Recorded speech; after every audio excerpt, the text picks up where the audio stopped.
with you today. I think that one of the aspects of my work that I like to do most is really to talk to young people. To talk to you, but also to listen to you.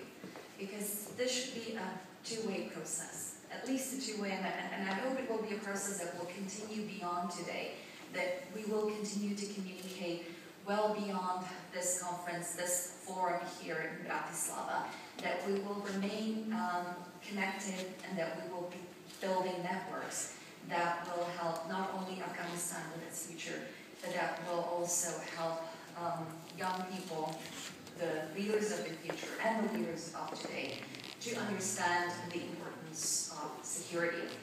I would like to thank the Slovak hosts, first and foremost, the Centrum for European and North Atlantic Affairs and the Slovak Ministry of Foreign and European Affairs for initiating and hosting this very important event. It really is an excellent start in implementing the cooperation agreement, the memorandum of understanding that Slovakia signed with Afghanistan yesterday, and I had such an honor and privilege to be there and to witness the signing of that memorandum of understanding. I fell in Afghanistan for the first, I fell in love with Afghanistan for the first time in 2006 when I visited the country in my former capacity at that time, and that was Minister of Foreign Affairs of Croatia. Croatia, a country that had been ravaged by war, by destruction, by ethnic rifts, but that within a few years was able to not just put the war behind, but really to go firmly towards the road of reconstruction, reconciliation, and involving all of its citizens into building a different future. In 2006, I visited many officials in Afghanistan. I talked to President Karzai and many others. But one of the most impressive aspects of the visit was the visit to a local school at the time, the Afghan Aziz school, where girls also attended. Back in 2006, we had by far fewer girls from Afghanistan attending schools, but nevertheless there was an evening shift where girls could also study. And I have to tell you that it was a really joyful occasion, and one of the girls who came up to me and who hugged me, her name is Mary Laurie, I'm still in touch with her.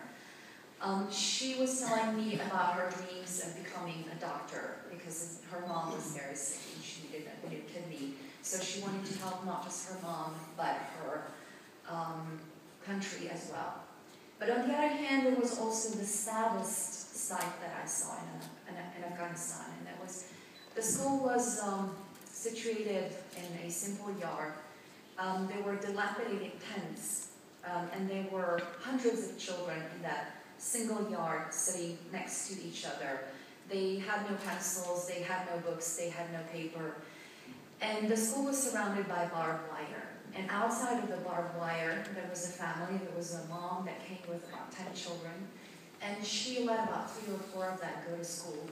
And the rest of them were left hanging on the barbed wire. And they were looking at their siblings going to school, probably wishing that they could attend school themselves as well. Now, the situation in the meantime has changed. I have been visiting Afghanistan for many years.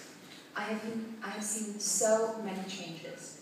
Sometimes we are over-dominated by media reporting on spectacular attacks, on assassinations, high-profile assassinations, insider threat attacks of Afghan soldiers onto coalition soldiers, etc. But the truth of the matter is that in contrast to 2001, when there was only about 1 million, mostly boys, going to school, today we have 8 million children going to school. 40% of them are girls. We have thousands of kilometers of roads that have been built. We have new airports. Afghanistan is getting connected. Today, in contrast to no TV stations, for instance, in 2001, we have about 74 different, many radio stations, many different newspapers, about 17 million registered cell phone users. So obviously there is so much progress that has been made. but there are also so many challenges that are ahead for the country, for Afghanistan. And I think that the upcoming months and years, 2013 and 2014, will really be crucial in determining the future of the country. And one of the events that has been mentioned is certainly the elections in April of 2014 that will set forth the political future for Afghanistan. Now, I know that there are 14 of you who are here from Afghanistan. Would you please raise your hands so that I see who you are? Okay, great to see all of you. Welcome to Bratislava, welcome to Europe. And I hope again that we will continue our communication. I intend to visit sometime in late January of next year. And my visit will be concentrated particularly on education, because I think that education really is the future of development of any country, and of course the future of development of Afghanistan. And I think that that's something that we need to keep pressing on and that we need to keep working towards. And I'm so happy, I was so happy to hear yesterday that a huge chunk of the money from the Slovak Memorandum of Understanding of that development aid goes for education, for local communities where it's still so difficult for us to reach down to people. We have managed to mobilize urban centers, more or less, but when it comes to rural and underdeveloped areas, there is so much more to be done. So we will be seeking the help from all of you, from Afghans here, but also from all of you other international students, that hopefully will also use the facilities that NATO is providing through its Silk Afghanistan program, and that is providing broadband internet to Afghan universities, 18 of them so far. We are joining you into network among yourselves, but we're also hoping to network you with students from across the world and to provide opportunities for distance learning. Let me say a few words, just a couple of points. First of all, what NATO ISAF is doing in Afghanistan, because sometimes is, I would say, really very much misunderstood. Often ISAF is compared to some other military campaigns that happened in the past of Afghanistan. I'm not going to name any. But ISAF is so much different. ISAF, in which 50 different countries participate. So in addition to 28 NATO member countries, there are 22 partners from across the world. What ISAF is doing is we're building the Afghan capacities in order for you to take hold of your own future, to take ownership of the security, but also of the political processes and of development of the elections in 2014. And of course, for you to lead Afghanistan, into the future. It's been rightly said that, please don't give them advice any longer. Again, I come from a country that was victim of war as well. And sometimes we did resent advice from the international community. But working with the international community can also be very beneficial, because you have to know what's out there, what the opportunities are.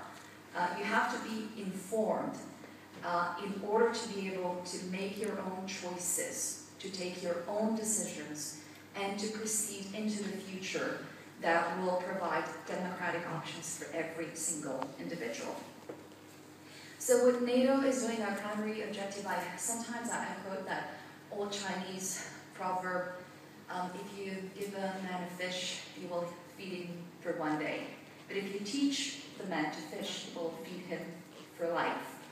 And that is basically, I think, what our goal should be, not just for ISAF, but for the entire international community, to be able to help Afghans to stand on their own feet, to help them, but not to decide for them what's going to happen in the future, but to be there to provide advice, to exchange opinion, sometimes to pose questions about the processes that are going on, such as corruption, and how to work towards eradicating corruption.